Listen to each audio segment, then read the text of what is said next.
é o cabelo braço direito do Maduro. A mesma Mary O'Grady escreveu uma coluna no Wall Street Journal muito boa no final de semana, falando que o Lula ajudou Maduro a...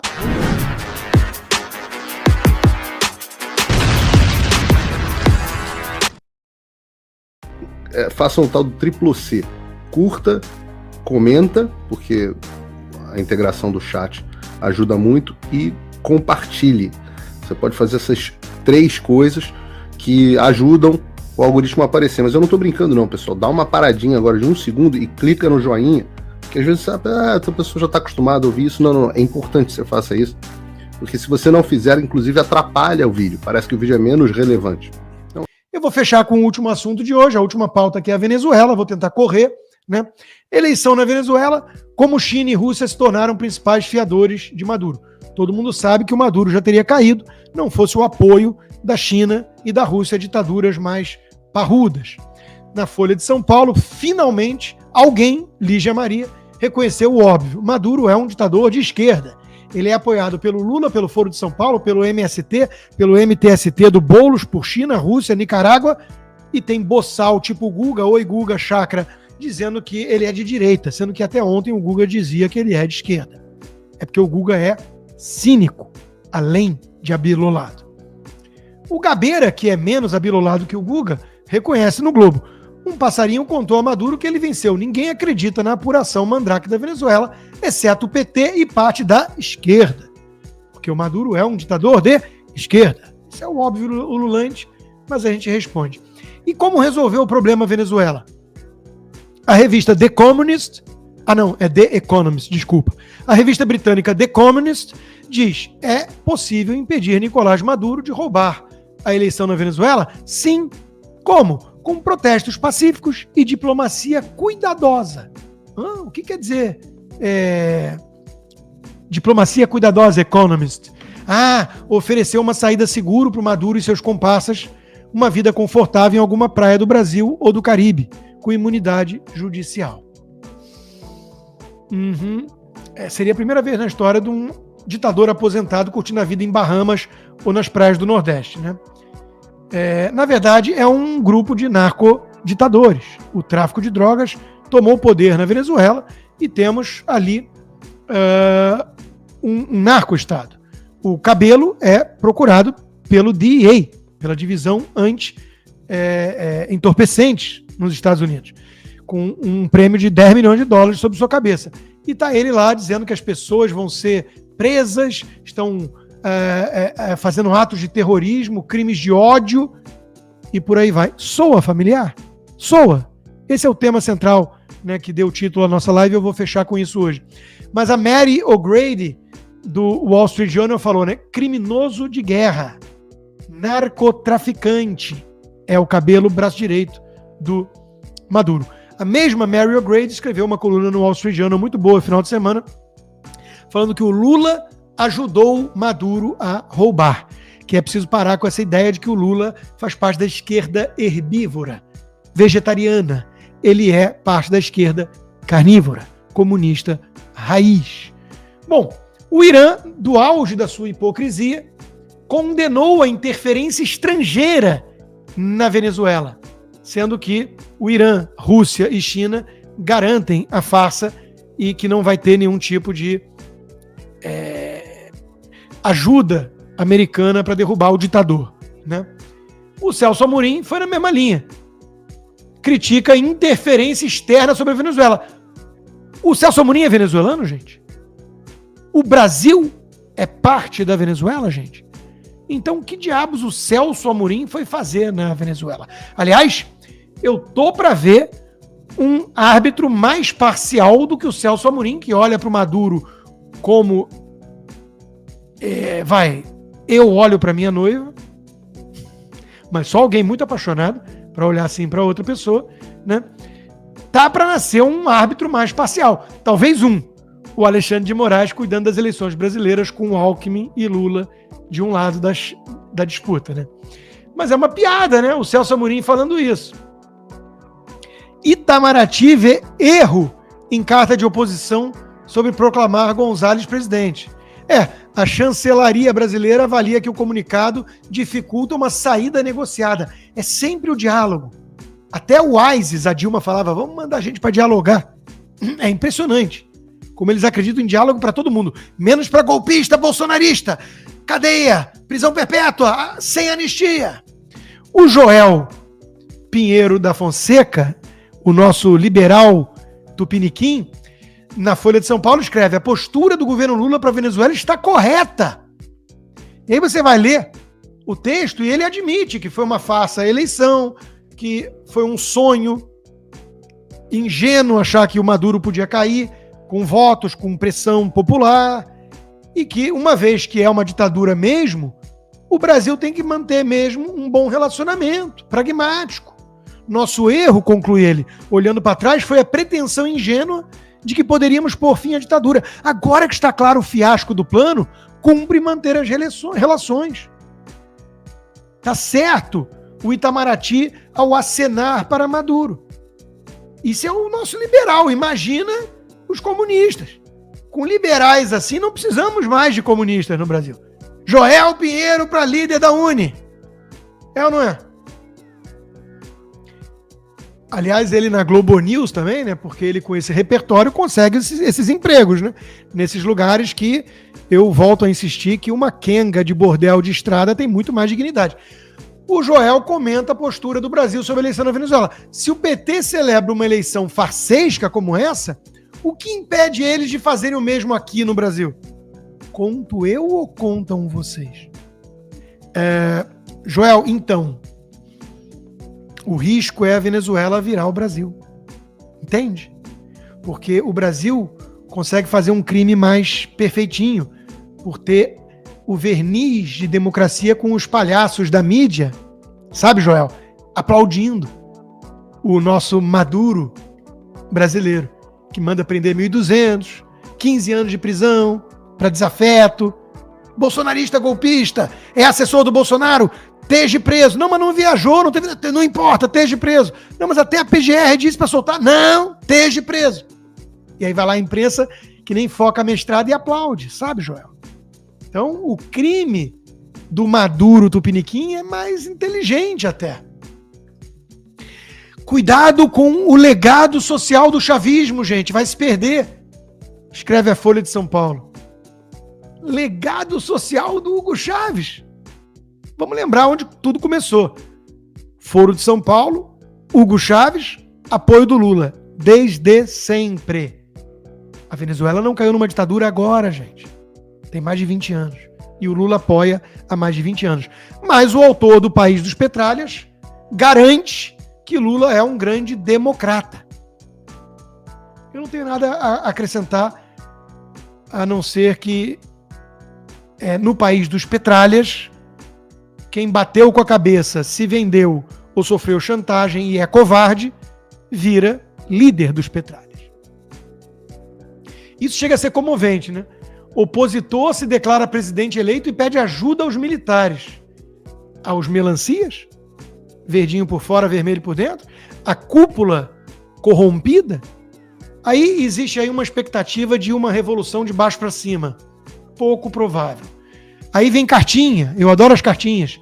30 ex-presidentes assinam uma carta pedindo ao presidente Lula para defender a democracia de fato. Nunca o fez. Isso foi uma invenção tucana. Lula defendeu Fidel Castro 50 anos. Fundou junto com ele o Foro de São Paulo. Chegou a encontrar palavras elogiosas até para Hitler no final da década de 70 numa entrevista na Playboy. Mas o príncipe está mais otimista que eu. Povo desarmado vence? E ele começa o texto na Gazeta dizendo sim. E apresenta alguns paralelos históricos. Queda do Muro de Berlim, Ceausescu na Romênia. Como eu queria que fosse o destino do Maduro. Bom, o levante popular que criou a democracia em Atenas, os escravos contra Roma, tem vários exemplos históricos interessantes. Quase todos eles tinha aquilo que o Vitor Hugo diria: nada é mais poderoso do que uma ideia cuja hora é chegada. E, de preferência, com uma ameaça crível de uso de força, externa ou interna. Ou seja, uma insurreição interna, se for uma espécie de revolução dentro das Forças Armadas, por exemplo, nesse caso, onde os soldados tomassem o poder da cúpula corrompida, ou uma pressão dos Estados Unidos de mandarem ajuda militar.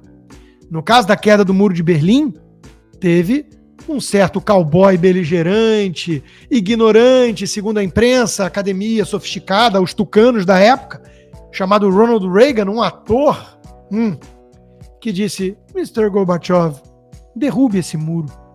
E atrás dele vinha o programa Guerra nas Estrelas. E a União Soviética olhou apavorada e permitiu que o povo de Berlim retirasse os tijolos. Também há no Estadão uma análise semelhante. Após a fraude da eleição da Venezuela, existe alguma saída? Assim como é improvável que Maduro renuncie sem luta, é improvável que os venezuelanos aceitem passivamente uma eleição maculada. O problema é que o povo não tem muito como reagir sem ser passivamente, porque ele está desarmado, que é o intuito de todo tirano. Eu sempre disse isso aqui e repito. Por isso que os pais fundadores dos Estados Unidos entendiam que o homem tem que ter armas e até poder formar milícias privadas. Porque o Estado, na mão de tiranos, vira a maior ameaça às liberdades. Então, meus amigos, essas saídas me parecem muito otimistas.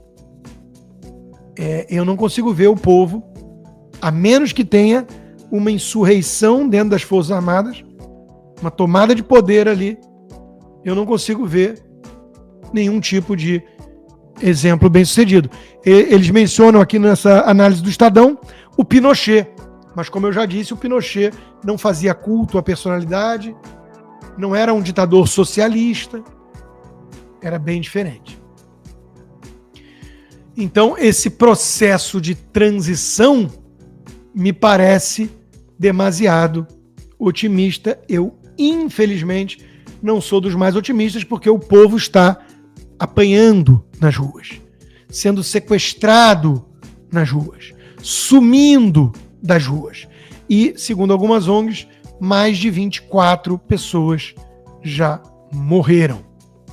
Maduro diz ter prendido 1.200 e vai para a prisão de segurança máxima, que na Venezuela significa tortura, e vai pegar 15 a 20 anos de prisão. Nem nisso ele está sendo criativo. Cerca de 1.200 bolsonaristas presos em Brasília, 17 anos de prisão. Como eu disse, o risco da Venezuela é virar o Brasil. Ativista desaparece na Venezuela. Temos imagens de algumas pessoas sendo torturadas que parecem reais. Enquanto isso, o governo Lula quer ampliar o indulto para combater a superlotação em presídios, indo contra o Congresso, quer soltar marginais, porque o Congresso foi contra a saidinha, que é uma bandeira cara para os petistas, que tem diálogos cabulosos com criminosos. Sem anistia, grita o petista para a moça armada de um batom que escreveu "Perdeu Mané" numa estátua. Para um deputado com imunidade que disse: esse ministro merece uns supapos. Ou para o assessor do Bolsonaro, que não fez nada. Acho que ajeitou o paletó. Agora, para estuprador, assassino, traficante, o PT quer a própria saidinha, atropelando o Congresso. E vai contar com apoio supremo. Porque o Brasil já é uma bandidolatria. Porque o Brasil caminha a passos largos para virar um narco-estado. E porque o Brasil faz tudo isso com o manto da legalidade e da democracia. É ou não é uma ditadura mais perigosa do que a venezuelana? Quando é velada, quando é disfarçada. Eu tenho lugar de fala. Eu estou há 1 ano e meio sob censura prévia, trabalho como comunicador, 1.600.000 seguidores e não posso me comunicar a menos que usem VPN. Minha conta bancária no Brasil foi congelada. Não interessa o valor, era alto, bem alto, mais de $100 mil. Mas se alguém fizer uma doação de $100 mil para mim agora, vão congelar. Se doarem $5 milhões, vão congelar. É em aberto. Não é uma multa. Qual é o critério jurídico? Qual é a explicação? De que crime eu estou sendo acusado? Meu inquérito não diz. Meu inquérito, aliás, é uma coletânea de tweets. Então, meus amigos, tive meu passaporte cancelado. Graças a mim e a Deus, eu tenho outro. Um pouquinho mais respeitado, mundo afora, que é o americano. Mas eu tenho lugar de fala. Não quer dizer que a gente não vai continuar lutando. Os venezuelanos estão desarmados lutando contra o tirano. Mas é importante saber que o Brasil já vive uma ditadura e que qualquer semelhança é mera coincidência, como disse Adriano Tomazoni. É inacreditável como a cada dia que passa o discurso do ditador Nicolás Maduro se assemelha com discursos de alguns ministros da Suprema Corte. E não venham com malabarismo. A única diferença é o espanhol. La garantia soy yo. Perdeu, mané. No amola. No me molestes. E começamos a derrotá-los aqui, ó.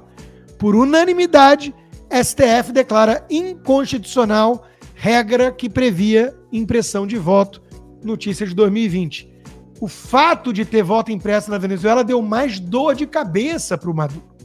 E o Lula teve que entrar para ganhar tempo. Não, vamos aguardar os boletins, vamos esperar a transparência. Comparsa ajudando o cúmplice a ganhar tempo. Que é um oferecimento dos meus patronos. www.rodrigoconstantino.com. Vai lá, você pode se tornar um patrono, contribuir com esse programa totalmente independente, participar de um grupo exclusivo de WhatsApp e até de encontro presencial, se for aqui da fora.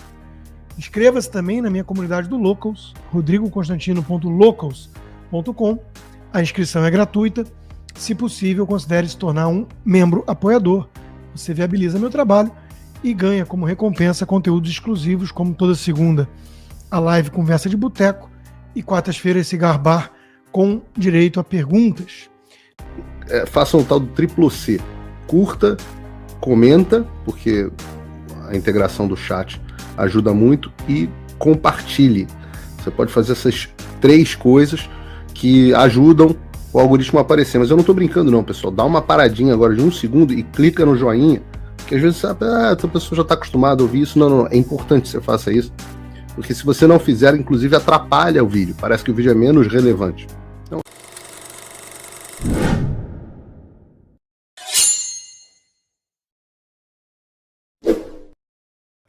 Meus amigos, Boss Consta crescendo sem parar, inúmeros parceiros. Sameside é a sua gestora de recursos. Eu confio, eu fui sócio.